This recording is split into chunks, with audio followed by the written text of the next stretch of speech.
तो आज हम लोग के साथ जुड़े हुए हैं हिफ्जुर रहमान, वो गेस्ट है इस शो के। तो हम लोग आज उससे बात करेंगे जो 2024 के इलेक्शन के ऊपर एज ए यूथ पर्सन वो क्या सोचते हैं और किस सोच के साथ वोट देने जाएंगे और अपना जो मतदान करेंगे किस बेसिस पे वो करेंगे। तो इसी साथ हम लोग 10 सवाल का डिस्कशन करेंगे। चलिए हम लोग के साथ जुड़े रहिए और सवाल सब क्या है चलिए आप लोग सुनिए। तो फर्स्ट सवाल, आप जो लोकसभा इलेक्शन में वोट देने जाएंगे तो किस विचार के साथ, किस परसेप्शन के साथ जाएंगे, जो आप अपना लीडर किस हिसाब से चुनेंगे? नमस्कार। और बड़े ही सौभाग्य की बात है कि दुनिया के सबसे बड़े लोकतंत्र में चुनाव का माहौल है, चुनाव का त्यौहार है और हमें इस त्यौहार में बड़े ही हर्षोल्लास के साथ अपना वोट देना चाहिए। एक एक वोट, एक एक मत आपका भविष्य तय करेगा। आपका वोट आपका अधिकार है और आप अपना अधिकार का सही इस्तेमाल कीजिए। आप अपना अधिकार का अपने निजी विचार से इस्तेमाल कीजिए, किसी के बहकावे और किसी के बहकावे और दबाव पर आकर नहीं। और दूसरी बात कि आप अपने इलाके में अपने कैंडिडेट से उनकी मैनिफेस्टो पूछिए, क्योंकि पार्टी का अपना मैनिफेस्टो होता है जो हर उम्मीदवार के लिए सामान्य होता है, लेकिन वहाँ के उम्मीदवार के लिए जो आपके क्षेत्र का उम्मीदवार है, आपका क्षेत्र का कैंडिडेट है, उनसे आप उनकी विचार पूछिए कि आप हमारे इलाके में क्या बेहतरी कर सकते हैं, आप इस इलाके में क्या उन्नति कर सकते हैं।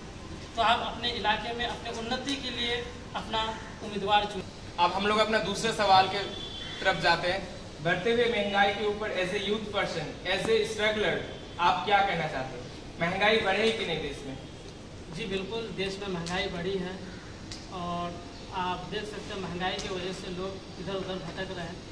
तो कोई भी सरकार आए, हम हर एक सरकार से यही आशा करेंगे कि आप एक नए विचार के साथ आइए, आप देश में महंगाई को कम कीजिए, क्योंकि अल्टीमेटली हर इंसान को ज़रूरत है खाने का, हर इंसान को ज़रूरत है पीने का, तालीम ज़रूरत है, सही शिक्षा ज़रूरत है।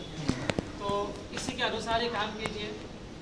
चलिए अपना तीसरे सवाल के ऊपर जाते हैं। फार्मर प्रोटेस्ट में जो हम लोग एक सेंट्रल गवर्नमेंट का एक रूट चेहरा देखे, क्योंकि वो लोग बताना चाह रहा था जो देश के खिलाफ नहीं, जो प्रोटेस्ट कर रहा है वो तो नॉन पैट्रियोटिक पर्सन है, पैट्रियोटिक नहीं है, उसका कोई अधिकार नहीं है आंदोलन करने का। तो इसके ऊपर क्या कहना चाहते हो फार्मर्स लोग के ऊपर? सबसे पहले बात कि यहाँ पैट्रियोटिक और नॉन पैट्रियोटिक का कोई सवाल नहीं होना चाहिए। हाँ। क्या फार्मर भी हमारा देश का एक हिस्सा है, सिटीजन है, हमारा देश का एक सिटीजन है। तो उनकी मांगे हैं, तो हर एक सरकार को, कोई भी सरकार आए, उनकी मांगों को सुनना चाहिए, क्योंकि हमारा देश में तकरीबन 60% फार्मर्स हैं। तो उनकी मांगे नहीं सुनोगे तो और किन की मांगे सुनोगे? उनकी मांगों को सुने, उनकी ज़रूरतों को पूरा करें। ये जहाँ तक पॉसिबल हो सके सरकार से, ठीक है, सरकार को विचार करके ये करना चाहिए, उनकी मांगों को पूरा करना चाहिए। चौथा सवाल की तरफ जाते हैं। अभी जो हम लोग का मिलिट्री बेस है वर्ल्ड में स्ट्रॉन्गेस्ट मिलिट्री बेस में गिना जा रहा है, फिर भी कश्मीर के सिचुएशन में हम लोग वीक क्यों हो जाते हैं? हर बार कश्मीर के मामले में इतना वीक पॉइंट्स क्यों हम लोग के मद्देनजर आता है? इसके ऊपर एज ए यूथ तुम क्या कहना चाहते हो? मिलिट्री को ये तो वाकई हमारा देश एक मजबूत देश है, स्ट्रॉन्ग देश है, लेकिन इतना भी स्ट्रॉन्ग नहीं है। हम बड़े बड़े देशों की जब तुलना करते हैं तो एक दो चार कुछ वीकनेस पॉइंट है, ठीक है, कि हम खुद निर्भर नहीं है, हमें अपना वेपन्स दूसरों से लेना पड़ रहा है। और बात रहा सेना को लेकर, तो हमारे देश में जनसंख्या ज़्यादा है, जनसंख्या ज़्यादा होने की वजह से और एक बड़ा देश है, तो इस वजह से यहाँ पर रिजर्व फोर्स की तादाद, सैनिकों की तादाद ज़्यादा है, लेकिन हमारे पास इतने मॉडर्नाइज्ड वेपन्स नहीं हैं। हम अभी भी लगे हुए हैं खुद से वेपन्स बनाने में, लेकिन इतने भी सफल नहीं हुए। अभी यहाँ पे हम एक दर्शकों को बात बताना चाहते हैं, अपना वेपन दूसरे देश से लेना पड़ रहा है। तो कोई भी सरकार है, सरकार को इसमें अपना पूरा पैसा खर्चा करना चाहिए ताकि हम खुद का वेपन बनाएं। और इससे क्या होगा कि हमारे देश में जो बेरोजगार है उनको रोजगार भी मिलेगा, ठीक है। तो चलिए हम लोग अब जाते हैं अपने छठे सवाल की तरफ।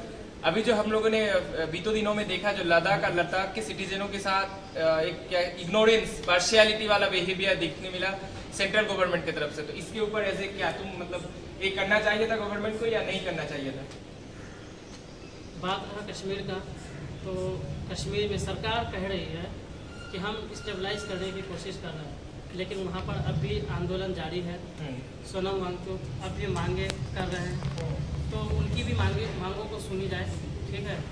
और दूसरी बात कि सरकार कश्मीर में भी खुद की सरकार हो वहाँ पर सेंट्रल गवर्नमेंट के, क्योंकि वो एक राज्य है, तो आप चाहते हो कि उस टॉपिक के ऊपर बात करना चाहिए था। हाँ, सरकार को। चलिए हम लोग आगे बढ़ते हैं।